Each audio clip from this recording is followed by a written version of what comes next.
জামাত ইসলাম যে আসলে ফ্যাসিস্ট হয়ে উঠছে এবং জামাত ইসলাম যে একটা ফ্যাসিস্ট রাজনৈতিক দল, আজকে তার প্রমাণ পাওয়া গেল। আমি একটা কথা সবসময় বলি যে যদি রাজনৈতিক দলের তালিকা তৈরি করেন যে কোন দলটি আসলে ফ্যাসিস্ট, তাহলে দেখবেন বাংলাদেশে একমাত্র রাজনৈতিক দল জামাত ইসলাম ফ্যাসিস্ট রাজনৈতিক দল, এবং আজকে তার প্রমাণ কিন্তু তারা দিয়েছে। এখনো পর্যন্ত তারা মাপ চায়নি, এখনো পর্যন্ত বিচার করে নাই, কাউকে বহিষ্কার করে নাই, কাউকে পুলিশের হাতে তুলে দেয়নি। যে আকাঙ্ক্ষা নিয়ে 24টা করেছি, সেই আকাঙ্ক্ষা যদি আমরা লালন করতে পারতাম, সেই আকাঙ্ক্ষার মিনিমাম যদি আমরা ধারণ করতে পারতাম এবং সেটির যদি কার্যত আমরা দেখতে পারতাম, তাহলে এই একজন সাংবাদিক হোক, দুইজন হোক, তিনজন হোক, তাদের গায়ে টাচ করার কিন্তু সাহস কোথা থেকে, কোন অঙ্গন থেকে আসতো না। আজকে যেভাবে ট্যাগ দিয়ে হামলা করা হচ্ছে, এই হামলাটা শুধু মত প্রকাশের উপরই হামলা নয়, পেশাদারিত্বের উপরে হামলা। ভবিষ্যতে বলা হবে উনি কোন দলের প্লেয়ার। যদি ফুটবল খেলতেও যায় সেখানেও কিন্তু খোঁজা হবে যে দোসর কিনা, কয়টা গোল দিল, বাংলাদেশকে জিতিয়ে আনতে পারলো কিনা, এটা কিন্তু দেখা হবে না। দেখা হবে যে তার বাপ দাদা 14 গোষ্ঠী কোনো সময় কোনো দল করেছে কি। বলে এই যে দল কানা লোক এবং দল কানা যুক্তি দিয়ে যেভাবে মানুষকে হামলা করা হচ্ছে, এটা কোনো সভ্য সমাজে হতে পারে না। সবাইকে স্বাগত জানাচ্ছি নতুন বাংলাদেশ আয়োজনে। সাথে আছে আমি জান্নাতুল সাদিয়া। দর্শক, আপনারা জানেন যে রাজনীতির ময়দানে ঠিক যা যা কিছু ঘটে যাচ্ছে সেগুলো নিয়ে আমরা এই আয়োজনে কথা বলে থাকি। আজকে আমাদের আলোচনার বিষয় রাজনীতিতে উত্তাপ, এবং এ নিয়ে কথা বলবার জন্য তিনজন সম্মানিত অতিথি আমাদের সঙ্গে আছেন রাশেদ খান, বিএনপি নেতা ও সাবেক সাধারণ সম্পাদক, গণ অধিকার পরিষদ। আরও আছেন অ্যাডভোকেট হাসান তারিক চৌধুরী, আইনজীবী, সুপ্রিম কোর্ট, এবং আছেন ব্যারিস্টার ওমর ফারুক, সিনিয়র আইনজীবী, সুপ্রিম কোর্ট। আপনাদের তিনজনকে স্বাগত জানাচ্ছি। আমি একটু শুরু করি ব্যারিস্টার ওমর ফারুক, আপনাকে দিয়েই।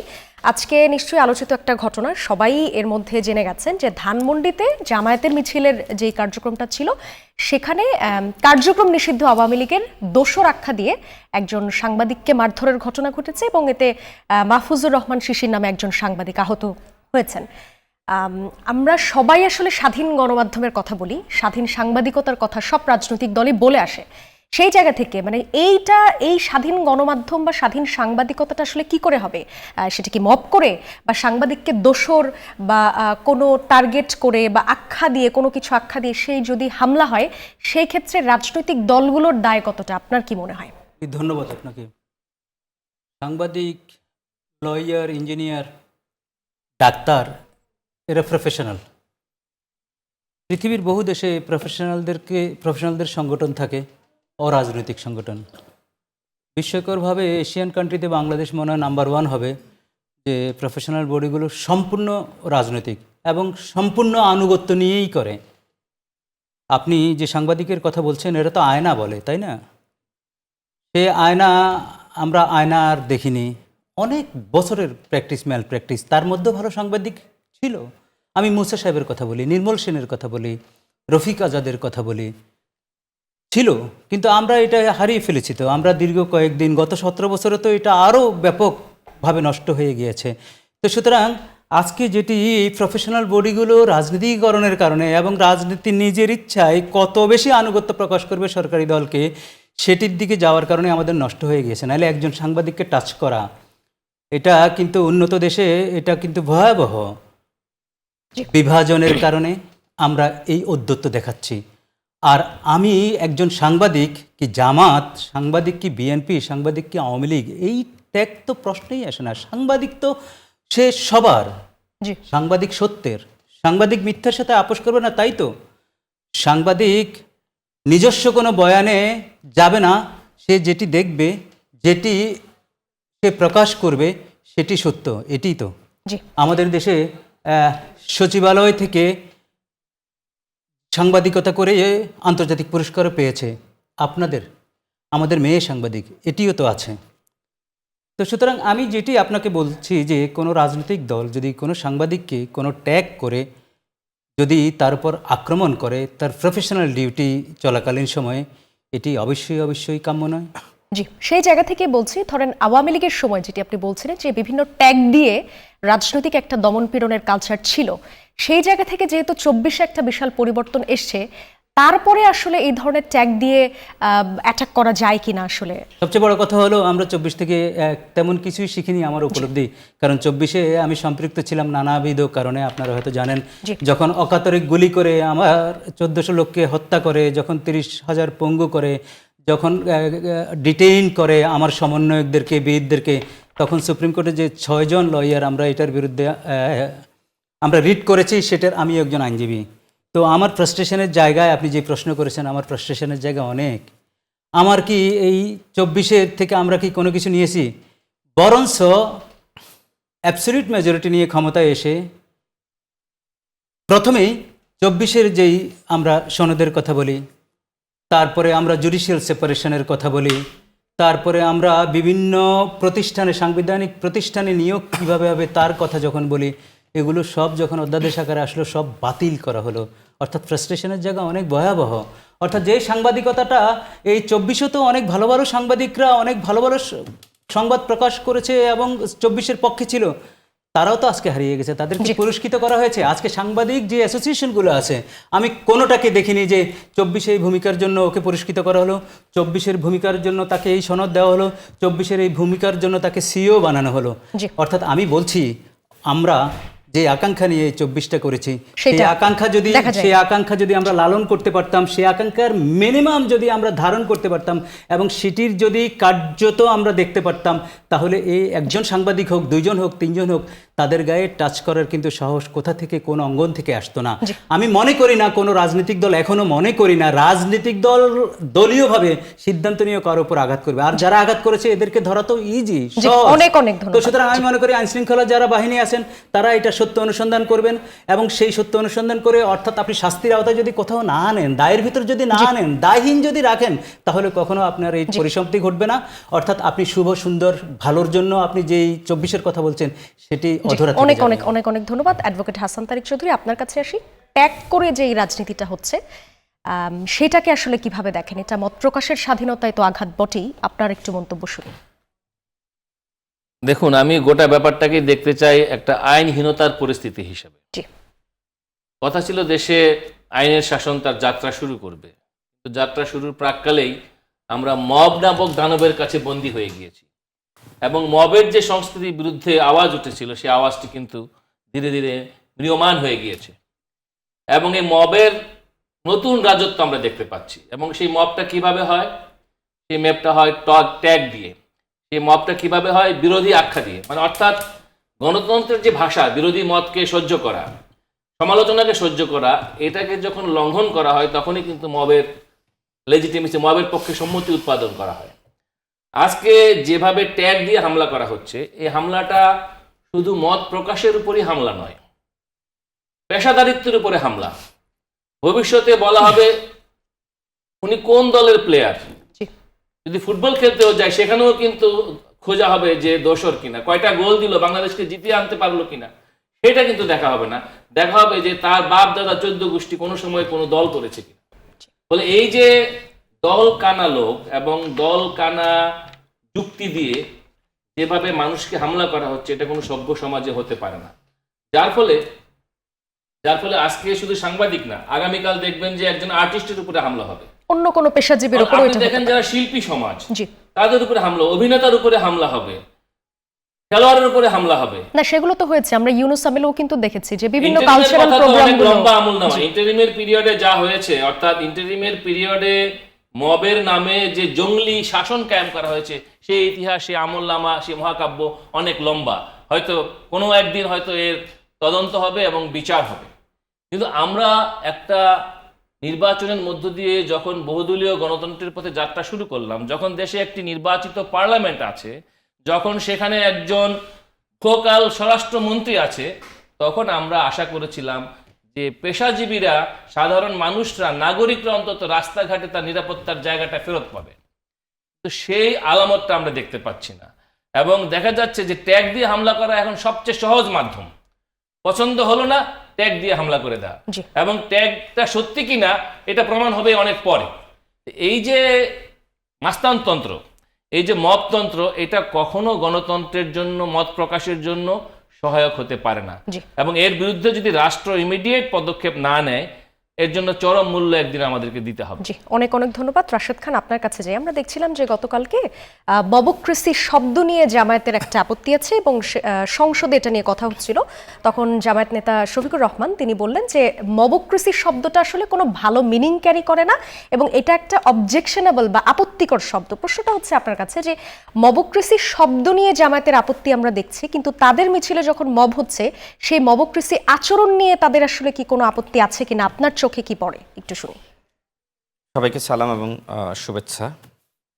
দেখেন, জামাত ইসলাম তো একটা মববাজ দল এবং ইন্টারিমের সময় যতগুলো মব হয়েছে যারা করেছে সেই সংগঠনগুলো ব্যক্তিরা কোনো না কোনো ফরম্যাটে জামাত এবং শিবিরের সাথে সম্পৃক্ত হয়। ওই সংগঠনকে জামাত শিবির আর্থিকভাবে পৃষ্ঠপোষকতা করে অথবা সাধারণ শিক্ষার্থীর নাম ভাঙিয়ে শিবির এ ধরনের কর্মযজ্ঞে লিপ্ত হয়।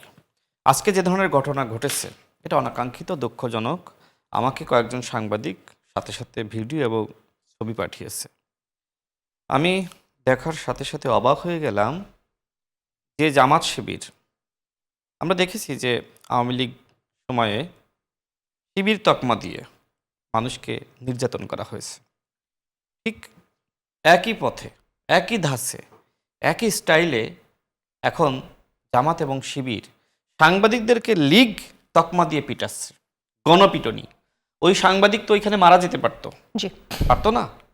এখন এই যে মবক্রেসি, এই শব্দটা জামাত ইসলাম শুনতে চায় না, কারণ মব নামটা আসলেই জামাতের নাম চলে আসে, শিবিরের নামটা চলে আসে। এখন এই রোগের ওষুধটা কি?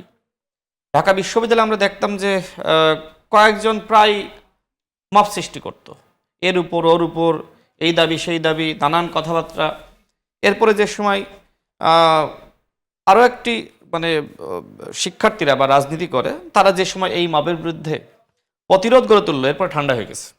অর্থাৎ যারা আসলে মব করছে এদের বিরুদ্ধে যদি আপনি সঠিকভাবে প্রতিরোধ গড়ে তুলতে পারেন তাহলে এটা থামবে, অন্যথায় থামবে না। আমি মনে করি জামাত ইসলাম যে আসলে ফ্যাসিস্ট হয়ে উঠছে এবং জামাত ইসলাম যে একটা ফ্যাসিস্ট রাজনৈতিক দল, আজকে তার প্রমাণ পাওয়া গেল। আমি একটা কথা সবসময় বলি যে যদি রাজনৈতিক দলের তালিকা তৈরি করেন যে কোন দলটি আসলে ফ্যাসিস্ট, তাহলে দেখবেন বাংলাদেশে একমাত্র রাজনৈতিক দল জামাত ইসলাম ফ্যাসিস্ট রাজনৈতিক দল, এবং আজকে তার প্রমাণ কিন্তু তারা দিয়েছে। এখনো পর্যন্ত তারা মাপ চায়নি, এখনো পর্যন্ত বিচার করে নাই, কাউকে বহিষ্কার করে নাই, কাউকে পুলিশের হাতে তুলে দেয়নি। অথচ বিএনপির ক্ষেত্রে বলা হয় যে আপনাদের যারা অপরাধ করছে এদেরকে পুলিশের হাতে আপনারা কেন তুলে দেন না? আমি মনে করি এই ঘটনায় জামাতের আমির শফিকুল ইসলামকে ১ নম্বর আসামি করে সাংবাদিকদের উচিত হয়ে মামলা করা, কারণ এই যে মবক্রেসি এটার জনক হলো জামাতের আমির শফিকুল ইসলাম। কিন্তু তার আজকেই ইন্ধন ছাড়া এই জামাতের ধরনের আমির ঘটনা ঘটতে পারে না। কিন্তু আজকেই জামাতের আমির ডক্টর শফিকুর রহমান তিনি বললেন যে বিএনপি একদলীয় ফ্যাসিবাদের পথে হাঁটছে, কিন্তু আপনার ভয়েসে আমরা যেটি শুনতে পাচ্ছি যে জামায়াতের মধ্যে ফ্যাসিস্ট দলের আচরণ দেখা যাচ্ছে। কোনটা আসলে মানুষ? আমি বলি আপনাকে, বাংলাদেশে আর আওয়ামী লীগের রাজনীতি করার কোনো প্রয়োজন নাই, কারণ জামাত ইসলাম এখন আওয়ামী লীগ হয়ে উঠেছে। আজকের ঘটনা এটা প্রমাণ। আপনি দেখেন, জামাত প্রধান বিরোধী দল হওয়ার পর থেকে জামাতের শিবিরের নেতাকর্মীদের পরকিয়া, চাঁদাবাজি, বিভিন্ন জায়গায় হামলা করা এবং চালের কার্ড নিজের নামে, নিজের আত্মীয় স্বজন নামে, জামাতের এমপির নামে দেওয়া, অর্থাৎ আওয়ামী লীগের এবং ছাত্রলীগের ক্যাডাররা, সন্ত্রাসীরা যে রাজনীতি করত, একই ধরনের পথে এখন জামাত ইসলাম এবং শিবির যাচ্ছে। তাহলে কি বলবেন? আজকে দেখলাম যে অনেকে আওয়ামী লীগ খুঁজতেছে যে কোথায় আওয়ামী লীগ মিছিল করে। আরে আওয়ামী লীগ তো এখন জামাতের মধ্যে, শিবিরের মধ্যে। এই যে আজকে দেখলাম, আমি আসলে ওই সময় পল্টনে ছিলাম, একটা রেস্টুরেন্টে আমি বসে একটু নাস্তা করছিলাম অনেক বড় ভাইয়ের সাথে। তো সেখানে জামাতের আমির বক্তব্য দিচ্ছে, আমি একটু দেখার চেষ্টা করলাম যে কত মানুষ হয়েছে। প্রতিদিন না গণ অভ্যুত্থানের হুমকি দেয়, সব মিলিয়ে 11 দলের 5,000-এর বেশি মানুষ হবে না। যদি আপনারা চান আমি ভিডিও দেখাতে পারি, আমার কাছে আছে। যারা প্রতিদিন গণ অভ্যুত্থানের হুমকি দিচ্ছে, আজকে কিন্তু সবাই গণ অভ্যুত্থানের হুমকি দিয়েছে এবং কেউ আওয়ামী লীগের বিরুদ্ধে বক্তব্য দেয়নি, প্রত্যেকে বিএনপির বিরুদ্ধে বক্তব্য দিয়েছে। তার মানে কি? দেখেন, আওয়ামী লীগের ফেসবুক পেজটা আপনি দেখবেন আর জামাতের ফেসবুক পেজটা দেখবেন, শিবির তাদের ফেসবুক পেজ দেখবেন, একই সাথে ছাত্রলীগের ফেসবুক পেজ দেখবেন, উভয় কিন্তু বিএনপির বিরুদ্ধে বলছে একই ভাষায়। এই জন্য বলছি যে সব আওয়ামী লীগ এখন জামাত হয়ে গেছে, সব জামাত এখন আওয়ামী লীগ হয়ে গেছে। এখন আর আওয়ামী লীগের রাজনীতি করার কোনো প্রয়োজন নাই।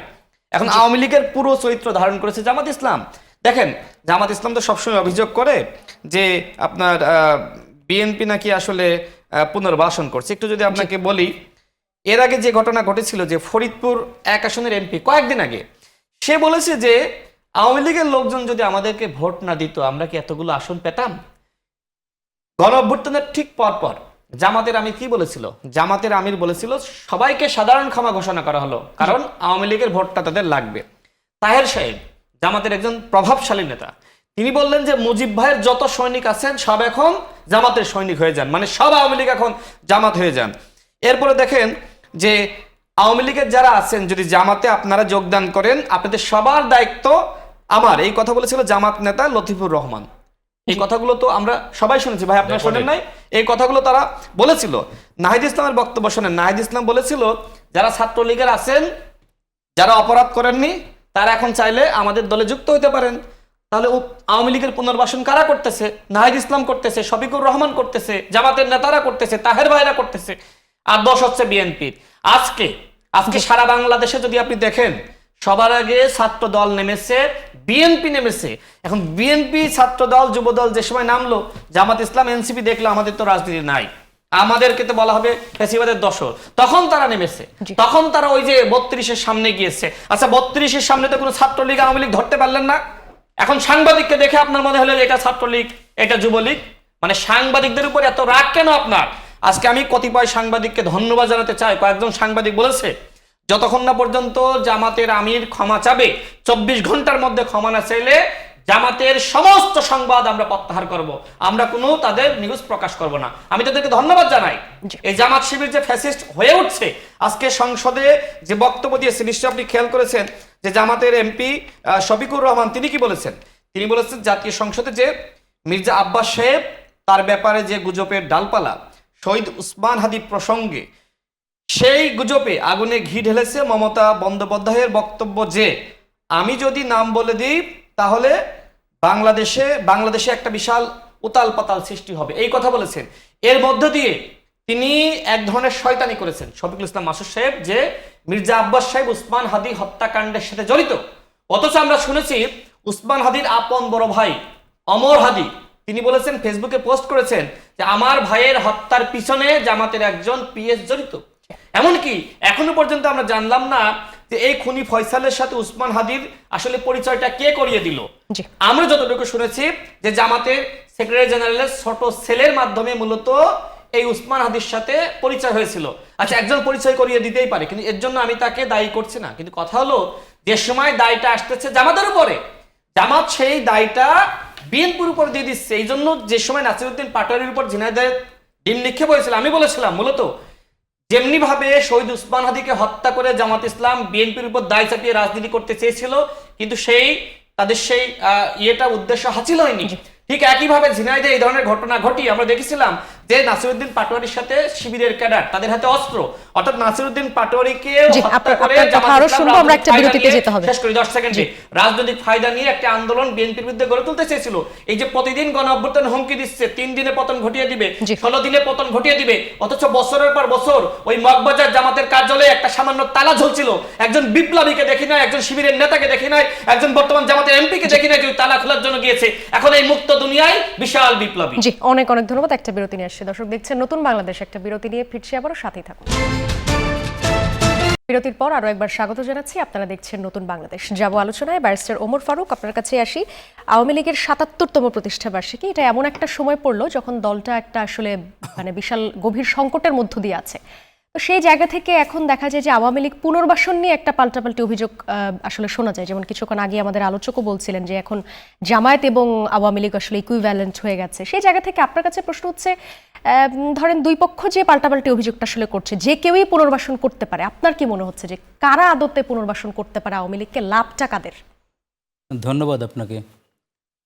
আমার খারাপ লাগে, কষ্ট লাগে, একটা প্রাচীন দল তো অস্বীকার করার কোনো সুযোগ নেই। বঙ্গবন্ধু শেখ মুজিব অস্বীকার করার কোনো সুযোগ নেই। জি, সেই দলটি ইনভাইট করেছে তার এই পরিস্থিতিকে নিজে, by your own hand they earn it. 17 বছর, এর আগেরগুলো আমি বাদ দিলাম, লাস্ট 7-8 বছর মানুষকে চোখের পলকে গুম করে ফেলতো, গুম করে তারা আবার উৎফুল্ল হতো এবং বয়ান দিত যে দেনা পানার ভয়ে সে আত্মগোপনে আছে। কি ভয়াবহ তামাশা! এক্স্যাক্টলি।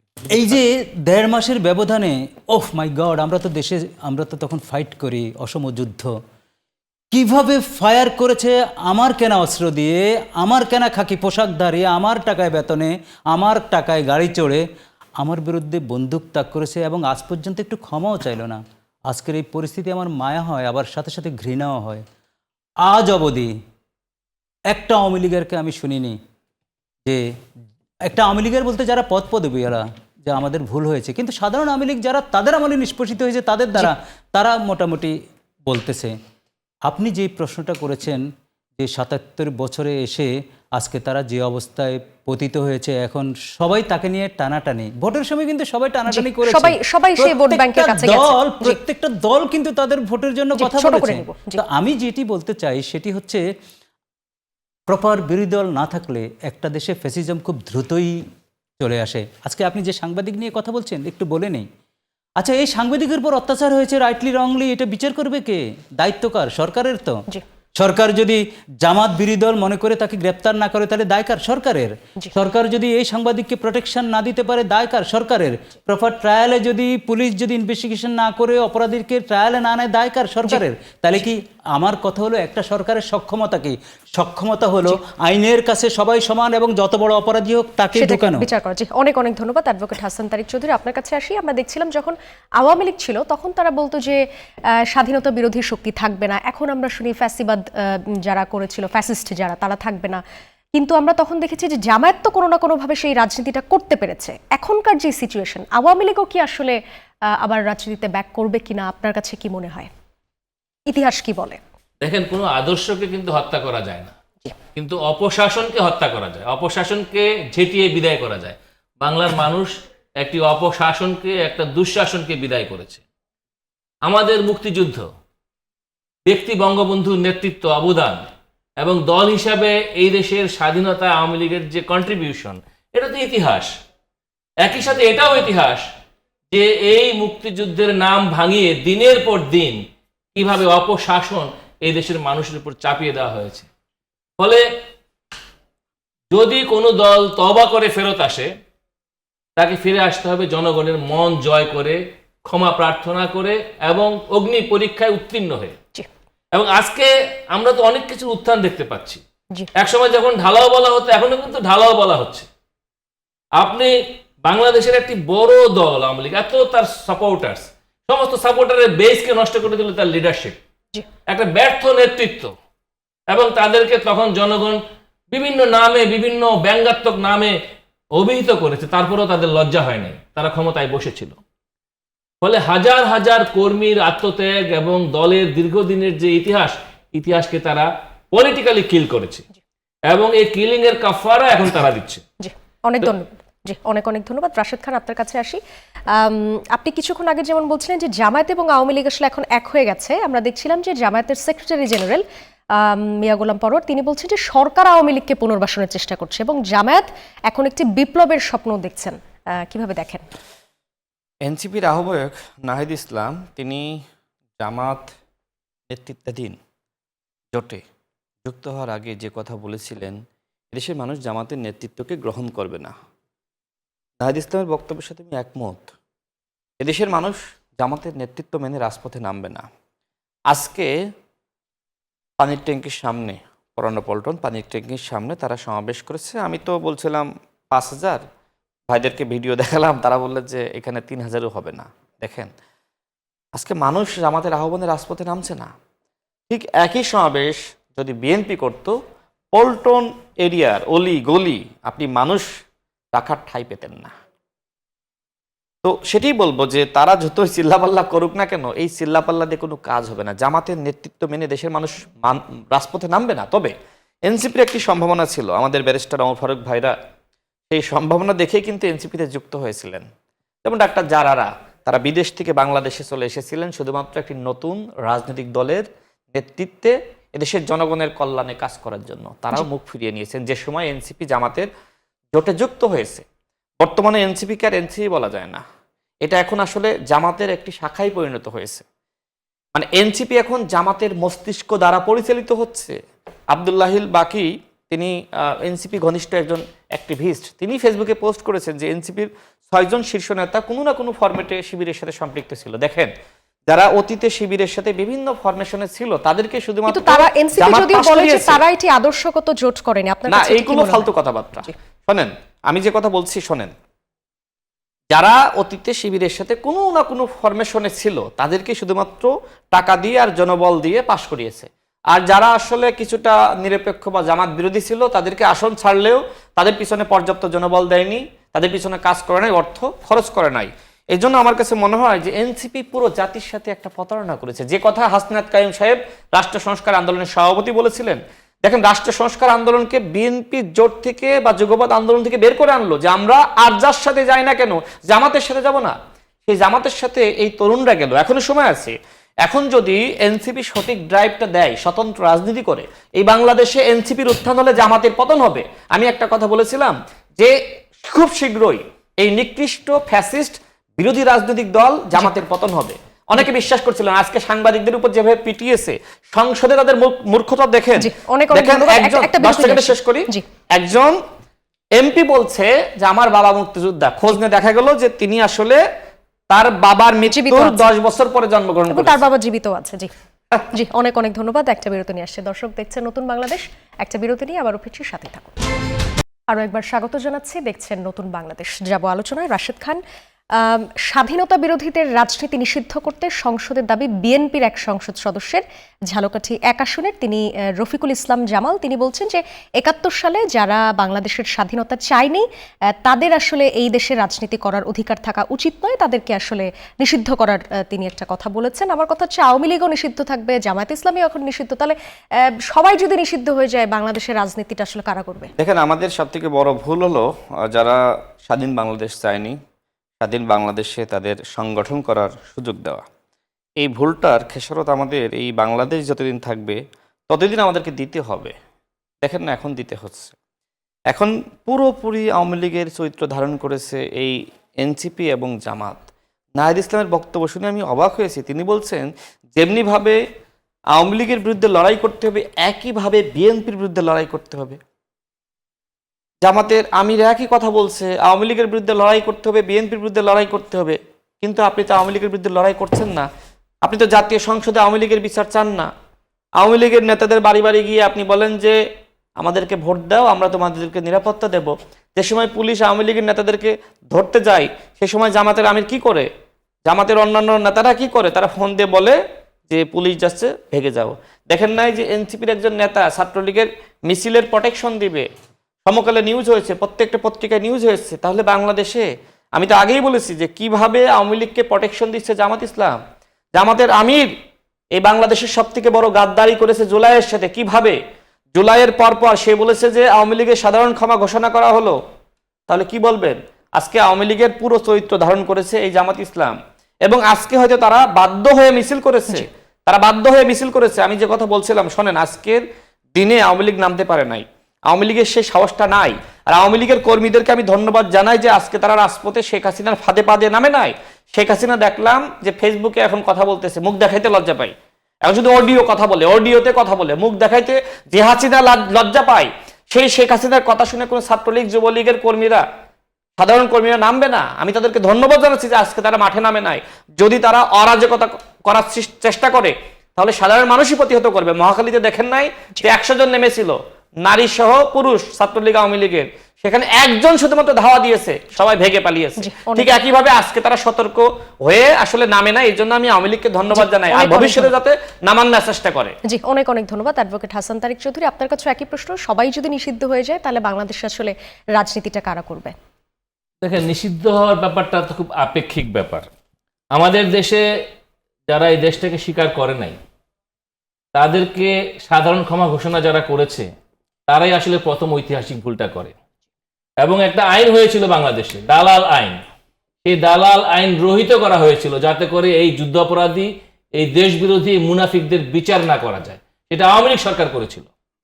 যে পাপ আওয়ামী লীগ সরকার করেছে, আমাদের রাশেদ ভাইদের এই দল তাদের শাসন আমলে দায়টা যদিও আমাদের আপিল বিভাগের উপরেই যায়, কারণ আমাদের সুপ্রিম কোর্ট আইনি প্রক্রিয়ায় সরকারের আমলে 94 সালে গোলাম আজমকে তৎকালীন জামাতের আমিরকে নাগরিকত্ব ফেরত দেয়। এই যে মুনাফিকদেরকে এই দেশে যে এস্টাবলিশ করার যে পলিটিক্যাল লেজিটিমেসি, পলিটিক্যাল যে লেগেসি, এইটার প্রায়শ্চিত্ত আজকে আমাদেরকে করতে হচ্ছে। রাজনৈতিক দলগুলো যারা যখন ক্ষমতায় থেকেছে, ক্ষমতায় টিকে থাকার জন্য জামাতকে তাদের ইচ্ছে মতো ব্যবহার করেছে এবং জামাতও সেই সুযোগটা নিয়েছে। আজকে আমরা পার্লামেন্টে কি দেখি, এরকম গৃহপালিত বিরোধী দল, এত বিরোধী দল এবং সরকারি দলের মধ্যকার এত কবিতা, গল্প, গান, শায়েরি এর আগে কখনো দেখা যায়নি। কার্যকর বিরোধিতা নাই, দেশের যে অর্থনীতি ধ্বংস হয়ে যাচ্ছে সেটা নিয়ে কোনো আলাপ নাই। তাহলে পার্লামেন্টে হচ্ছেটা কি? একটা তামাশা হচ্ছে। আমরা অভ্যুত্থানের পরে ভেবেছিলাম যে একটা সিরিয়াস পলিটিক্স হবে এবং রাজনীতিবিদদের কাছে ফেরত যাবে। আবারও দেখেন হাইব্রিড, ভিন্ন পরিস্থিতিতে ভিন্ন হাইব্রিডরা কিন্তু এখন রাজনীতির ময়দানে। যারা রিয়েল পলিটিশিয়ান তারা কিন্তু পলিটিক্সে থাকতে পারছে না। ফলে এই সুযোগটাই কিন্তু নিচ্ছে হলো উগ্রবাদী, দেশবিরোধী জামাতের মতো একটা পশ্চাৎপদ মধ্যযুগীয় রাজনৈতিক শক্তি, এবং তারা পার্লামেন্টে প্রতি মুহূর্তে পলিটিক্যাল রিলিজিয়ন করছে, অর্থাৎ ধর্মটাকে ব্যবহার করে আসল ইস্যুটাকে আড়াল করে দিচ্ছে। অনেক অনেক ধন্যবাদ ব্যারিস্টার ওমর ফারুক। আপনার কাছ থেকে জানতে চাইবো, সবাই যদি আসলে কাউকে না কাউকে নিষিদ্ধ করতে বলে, সেই জায়গা থেকে বহুদলীয় গণতন্ত্রটা আসলে কোথায় থাকবে? একটা প্রশ্নের ভিতরে উত্তর রয়েছে। 54 ইয়ার্সে এই একটা বয়ান ছাড়া, এই একটা রাজনীতি ছাড়া আমরা কিছুই দেখিনি। হেট্রেট অ্যান্ড ঘৃণা, আমরা এত বাজেভাবে এটাকে আমরা মার্কেটিং করেছি যে আমরা শুধু অপরে কত পরিমাণ দোষ করেছে আমারটা বাদ, ওই দোষের উপর ভর করে আমার রাজনীতি চলবে। আমি আপনাকে বলেছি, দেখেন আমরা কেন একটা সরকার গঠন করি, আমরা ইন্ডিভিজুয়াল যেহেতু শক্তিহীন, আমরা অনেকগুলো ইন্ডিভিজুয়াল মিলে 10 জনকে দায়িত্ব দিয়ে বলছি যে ওকে তুমি আমার দেখভাল করবা। আসলে কি আমাদের দেখভাল হচ্ছে? আজকে যে কথাগুলো উঠতেছে, কথাগুলো হচ্ছে 54 ইয়ার্সে এগুলো গন। পৃথিবীর কোনো দেশে এরকম অমুককে নিষিদ্ধ করো, তমুককে নিষিদ্ধ করো, অমুক বাজে তমুক বাজে, এইটার উপর আলোচনা সীমাবদ্ধ রেখেছে এরকম কোনো নজির নেই। আমার একটা বাজেট হয়েছে, আমার একটা বাজেটের পরবর্তী সময়ে আমার সাধারণ মানুষের এই বাজেটে কি সুফল আনবে, কি ব্যর্থতা আনবে, কি কুফল আনবে, কোনো আলোচনা নাই, কোনো বন্দোবস্ত নাই। আইদার আওয়ামী লীগকে নিয়ে একটা বন্দোবস্ত ছেড়ে দিবে, এইটা কখন ছাড়া হয়? আপনাকে আমি বলি, সরকার যখন কোনো না কোনোভাবে যখন তারা গতিপথ হারায় অথবা তারা কাঙ্ক্ষিত লক্ষ্যে পৌঁছানোর সন্দেহ করে, তখন এই ধরনের বন্দোবস্তে চলে যায়। একটা উদাহরণ দিই, আজকে প্রধানমন্ত্রী চায়না সফর করেছেন, ওয়েলকাম, ভেরি গুড, একটা বৃহৎ শক্তির ওখানে সফর করেছেন। সেই সফরের আগে আমি দেখলাম তিস্তা নিয়ে কত ব্যাপক সংবাদ, অথচ ওই কন্ট্রাক্টের ভিতরে 3টা কন্ট্রাক্ট হবে, তিস্তার নামও নাই, কাগজে কলমে তিস্তার নামও নাই। অর্থাৎ আমি বলছি যে আমার রাষ্ট্রের একটা সক্ষমতা, শেষ করব, আমার রাষ্ট্রের সক্ষমতা তখনই হবে যখন সে নাগরিকের নিরাপত্তা দিবে, সাংবাদিকের নিরাপত্তা দিবে, প্রফেশনালের নিরাপত্তা দিবে। আমার সরকারের সক্ষমতা হবে তখন যে স্বাধীনভাবে কথা বলবে, কোনো রাষ্ট্রের অধীনস্থ হয়ে কারোর সাথে কোনো আনফেয়ার কন্ট্রাক্টে যাবে না। তো সুতরাং আমি যেটি বলি ওগুলো হওয়া উচিত, যে আমার চায়নাতে আমি কি নিয়ে যাচ্ছি, কি নিয়ে যাওয়া উচিত, এগুলো নিয়ে ডিবেট হওয়া উচিত। অনেক অনেক ধন্যবাদ আপনাদের তিনজনকে, অনেক অনেক ধন্যবাদ। আমাদের সময় আসলে আর পাওয়া যাচ্ছে না। দর্শক দেখছিলেন নতুন বাংলাদেশ, এতক্ষণ যারা সঙ্গে ছিলেন সবাইকে অনেক অনেক ধন্যবাদ।